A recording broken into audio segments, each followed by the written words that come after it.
Hello friends, welcome back to my channel. आज मैं आपके साथ शेयर कर रही हूँ शॉर्ट कुर्ती की कटिंग एंड स्टिचिंग। तो अगर आप लोग चैनल पर नए हैं तो प्लीज़ चैनल को सब्सक्राइब कीजिए और वीडियो पसंद आएगी तो वीडियो को एक लाइक ज़रूर कीजिएगा। चलिए स्टार्ट करते हैं वीडियो को। तो सबसे पहले कपड़े को मैंने यहाँ पे 4 फोल्ड करके बिछा लिया है और इसका जो टेढ़ापन था वहाँ पे एक सीधी लाइन खींच दी है। अब लगाएंगे लंबाई का निशान। तो लंबाई यहाँ पे हम शॉर्ट, क्योंकि शॉर्ट कुर्ती है तो उसको शॉर्ट बना रहे हैं तो 35 इंच की लंबाई पे बनाएंगे। तो 2 इंच एक्स्ट्रा लेकर के निशान लगा दिया। अब ऊपर से लगाएंगे 7.5 इंच पर कंधे का निशान। कंधा यहाँ पे 7.5 इंच है। आर्म होल का लगाएंगे 7.5 इंच पे निशान। इंची टेप को ऊपर रख करके 15 इंच पे कमर का निशान लगाएंगे। 22 इंच पर लगाएंगे हम हिप का निशान। अब इन सारे निशानों को कर देंगे सीधा। सीधा करने के बाद में फिर उसके बाद लगाएंगे हम फिटिंग का निशान। तो सूट में जो भी अगर बॉडी से मेजरमेंट ले रहे हैं तो 2 इंच की लूजिंग देंगे, और अगर कुर्ती से मेजरमेंट ले रहे हैं तो अगर फिटिंग की कुर्ती है तो सेम टू सेम मेजरमेंट लगाएंगे। अब यहाँ पे मैंने 8 इंच पे निशान लगा दिया। 8 इंच पे निशान लगाने के बाद में बैक वाले आर्म होल के लिए एक लाइन और ड्रॉ कर दी है। अब यहाँ पे लगाएंगे फुल बस्ट। सीना है 42, इसका चौथाई भाग लेंगे 10.5 इंच। कमर है 40, इसका चौथाई भाग 10 इंच लेंगे। और हिप है 44 इंच, इसका चौथाई भाग लगाएंगे 11 इंच का निशान। इन निशानों को लगाने के बाद में सीना को कमर से और कमर को हिप से मिला देंगे। अब मिलाने के बाद में यहाँ पे हम लाइन ड्रॉ कर देंगे। यहाँ पे निशान लगाने के बाद में बैक आर्म होल की गुलाई दे देंगे। बैक आर्म होल की गुलाई देने के बाद में 6.5 इंच पर मैंने एक निशान और लगाया फ्रंट के आर्म होल का। अब यहाँ पे लाइन खींचेंगे और फ्रंट के आर्म होल की गुलाई दे देंगे। अब यहाँ पे देखिए गुलाई देने के बाद में यहाँ पे हम अपना राउंड भी चेक कर लेंगे। चेक करने के बाद में देखिए यहाँ पे लगाएंगे हम 1.5 इंच का मार्जिन, लेकिन जो हिप के पास लगाएंगे सिर्फ 1 इंच का मार्जिन, क्योंकि इसमें मैंने पतली सिलाई की है। अब जितना हमारा हिप है 11 इंच, यहाँ पे लगाएंगे 12 इंच का निशान। दामन थोड़ा सा मैंने चौड़ा रखा है, अगर चाहें तो इक्वल भी रख सकते हैं। अब यहाँ पे करेंगे हम 2.5 इंच का तिरछी मार्किंग। इस तरह से करेंगे। तिरछी मार्किंग करने के बाद में यहाँ से राउंड में शेप देंगे। शेप देने के बाद में इस तरह से मिला देंगे। तो बहुत ज़्यादा गुलाई मैंने नहीं दी है, हल्की सी गुलाई दी है। अब लेंगे नेक विड्थ 3.25 इंच मैंने यहाँ पे नेक विड्थ ली है। बैक के नेक की जो गहराई है वो मैंने ली है 3.5 इंच।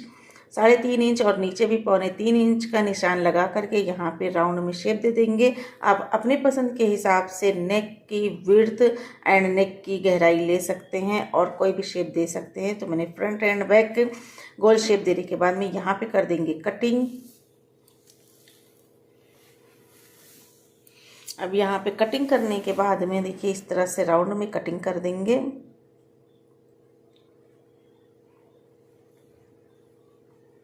यहाँ पे कटिंग हमारी हो चुकी है। अब कटिंग करने के बाद में इसमें से निकालेंगे एक पार्ट को अलग करेंगे। अब अलग करने के बाद में पार्ट को दूसरे वाले पार्ट को सेट करेंगे। सेट करने के बाद में फ्रंट वाली गहराई दे देंगे। सबसे पहले मैंने शोल्डर कट किया है। अब यहाँ पे कट करेंगे आर्म होल। आर्म होल को कट करने के बाद में गले की जितनी भी मैंने गहराई रखी थी 5.5 इंच फ्रंट के गले की गहराई रखी है, इसको भी कट कर देंगे। अब कट करने के बाद में देखिए मेरी जो साइड से पट्टी निकली थी, क्योंकि मैंने बीच से फोल्ड किया था, यहाँ पे इसको मैंने पूरा कट कर दिया। कट करने के बाद में मेरे पास है ये 18.5 इंच की पट्टी। दोनों पट्टियाँ मेरे पास 18.5 इंच की है। 16 इंच की मेरी स्लीव बनेगी। और ये जो मेरा जॉइंट है, इसको जॉइंट मैंने साइड में लगा करके बीच में लगाया है। अब इस तरह से देखिए पट्टी को रखेंगे। 8 इंच पे निशान लगाएंगे। अब निशान लगाने के बाद में 3.25 इंच की गहराई देंगे। इस तरह से गहराई देने के बाद में यहाँ पे स्लीव का शेप देंगे। इस तरह से स्लीव का शेप दे देंगे। स्लीव का शेप देने के बाद में यहाँ पे मोरी रखी है मैंने 6.5 इंच। 6.5 इंच पे निशान लगाएंगे। निशान लगाने के बाद में यहाँ पे कर देंगे इसकी मार्किंग कर देंगे। इस तरह से मिला देंगे। अब मिलाने के बाद में देखिए यहाँ पे कर देंगे कटिंग और 1 इंच का ले लेंगे एक्स्ट्रा मार्जिन। तो यहाँ पे देख सकते हैं स्लीव हमारी कट चुकी है। अब हमें इसको स्टिच करना है। तो यहाँ पे देखिए मैंने फ्रंट वाले गले में पेपर फ्यूजिंग चिपका लिया है, और वो मैंने पट्टी में नहीं चिपकाया है, वो मैंने गले में चिपकाया है। और अलग से इसकी एक पट्टी भी कट कर ली है। लगभग 2 इंच चौड़ी पट्टी कट की है मैंने फ्रंट वाले गले की। और यहाँ पे देखिए बैक वाले गले की भी मैंने पट्टी कट कर ली। अब यहाँ पे पट्टियों को हम स्टिच कर लेंगे। और जो मेरी स्लीव है, स्लीव का जो जॉइंट है, बीच में 2 जॉइंट है मेरे, 2 कपड़े हैं जॉइंट करने के लिए, इसको भी हम जॉइंट कर लेंगे। दोनों ही स्लीव में ज्वाइंट कर लेंगे और गले की पट्टी को भी लगा लेंगे। तो यहाँ पे देख सकते हैं मैंने स्लीव को ज्वाइंट कर लिया है। अब यहाँ पे देखिए एक स्केल लिए मैंने, अब स्केल को रखेंगे और यहाँ पे एक निशान लगा लेंगे। तो इस तरह से दोनों ही स्लीव में हम स्केल की चौड़ाई के बराबर निशान लगाएंगे।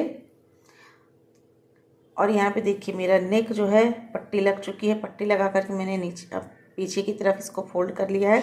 अब यहाँ पे एक पॉइंट पे पूरा निशान लगाएंगे, राउंड में एक बराबर निशान लगाएंगे। अब इसी तरह से दूसरा निशान भी लगाएंगे, उतनी ही दूरी पे लगाएंगे, यानी कि एक पॉइंट की गैपिंग पे दूसरा निशान लगाएंगे। इस तरह से मैंने 4 लाइनें ड्रॉ की है राउंड में ही एक एक पॉइंट की गैपिंग पे। अब यहाँ पे देखिए एक बीच का सेंटर लगाएंगे। सबसे पहले हम निशान क्यों लगा रहे हैं ये चीज़ ध्यान देंगे। सबसे पहले निशान अच्छे से लगाएंगे ताकि जो इसमें डिज़ाइन बनाएंगे सीक्वेंस से वो एक बराबर बन सके। सेंटर पर निशान लगाने के बाद में स्केल को रखेंगे और स्केल की चौड़ाई के बराबर ही यहाँ पे निशान लगाएंगे। तो जो ऊपर वाली मेरी लाइन है वहाँ पे स्केल मेरा बिल्कुल सटा हुआ है, नीचे वाली लाइन में थोड़ी थोड़ी गैपिंग करते हुए लगाएंगे क्योंकि नीचे आकर के गला ब्रॉड हो गया है, चौड़ा हो जाता है इसलिए। तो यहाँ पे निशान हमारा हो चुका है। अब यहाँ पे करेंगे सिलाई। तो जहाँ पे पॉइंट की सिलाई है उसको छोड़ करके जो मैंने एक पॉइंट की सिलाई लगाई है वहाँ पे सिलाई लगाते जाएंगे, और जो मैंने एक स्केल को रख करके स्केल की दूरी पे निशान लगाया था वहाँ पे सीक्वेंस को रख के इस तरह से सिलाई करते हुए जाएंगे। एक एक सीक्वेंस को रख करके जो है लगाते जाएंगे। अगर आप चाहें तो इसको फेविकोल से भी चिपका सकते हैं, लेकिन ये मेरा चिपटा वाला सीक्वेंस नहीं था, ये थोड़ा सा इसकी किनारी जो है उठी हुई थी, इसलिए मैंने इसको सिलाई से ही लगाया है, चिपकाया नहीं था। एक लाइन हमारी हो चुकी है। अब दूसरी लाइन पे भी हम इसी तरह से सीक्वेंस लगाते हुए जाएंगे और सिलाई करते हुए जाएंगे। अब मैंने पेपर जो पेस्टिंग लगाई थी वो मैंने गले में क्यों लगाई है, ताकि जो हम ये सीक्वेंस वाली जो सिलाई कर रहे हैं ये बहुत ही फिनिशिंग से आए, इसलिए मैंने कपड़े में लगाया था पेपर को। अब इस तरह से देखिए एक एक सीक्वेंस को रखते हुए हम अपनी सिलाई को कंप्लीट करेंगे।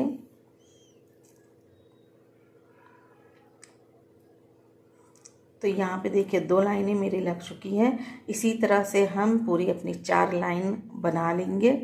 तो यहाँ पे मैंने 2 इंच की चौड़ाई रखी तो मेरी यहाँ पे 4 लाइन बनी है। अब देखिए स्लीव में भी जो तीनों जॉइंट पर मैंने इसी तरह से सीक्वेंस लगा लिया है, यहाँ पे देख सकते हैं तीनों जॉइंट पे। तो यहाँ पे जॉइंट भी नहीं पता चल रहा और डिज़ाइन भी हो गई है और गला भी मेरा बन चुका है। अब यहाँ पे देखिए बैक वाले गले में पट्टी मैंने लगा ली है। पट्टी को इस तरह से ओपन करेंगे। अब फ्रंट वाला गला तो पट्टी मेरी पूरी फोल्ड है, यहाँ पे सिलाई के पास रखेंगे। सिलाई के बिल्कुल पास में रख करके अब हम कंधे को स्टिच कर देंगे, दोनों मिला करके पक्का करते हुए। अब दूसरे कंधे को भी इसी तरह से स्टिच करेंगे, पट्टी के पास रखेंगे फ्रंट वाले गले को और इस तरह से स्टिचिंग लगा देंगे। अब स्टिच लगाने के बाद में यहाँ पे करेंगे फिटिंग की मार्किंग, अपने कुर्ती की फिटिंग की मार्किंग करेंगे। ये मैंने थोड़ा सा लूज कुर्ता बनाया और ये मेरे फारसी शलवार का कुर्ता है।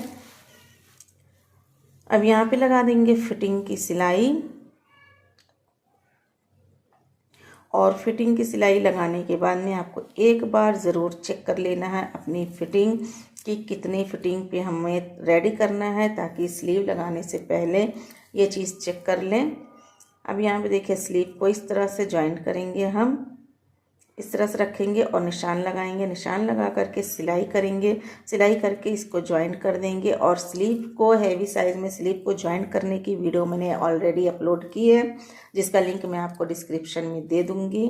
तो यहाँ पे करेंगे अब हम फोल्ड अपने दामन को, चाक के पास से इस तरह से डबल फोल्ड करते हुए जाएंगे, चाहे तो सिंगल फोल्ड भी कर सकते हैं। तो यहाँ पे देखिए इस तरह से डबल करते हुए जाएंगे। अब जहाँ पे हमारा राउंड आया है वहाँ पे थोड़ा सा फोल्ड करेंगे और हल्का सा मोड़ के और सिलाई कर देंगे, यानी कि हल्का सा बिल्कुल प्लेट सज आएगा। इस साइड से सीधे की साइड से नहीं दिखेगा, प्लेट्स जो है वो हल्की सी पड़ेगी, वो आपकी रॉन्ग साइड ही रहेगी, सीधी की साइड नहीं रहेगी। अब इस तरह से फोल्ड करते हुए दूसरी साइड भी इसी तरह से बना लेंगे।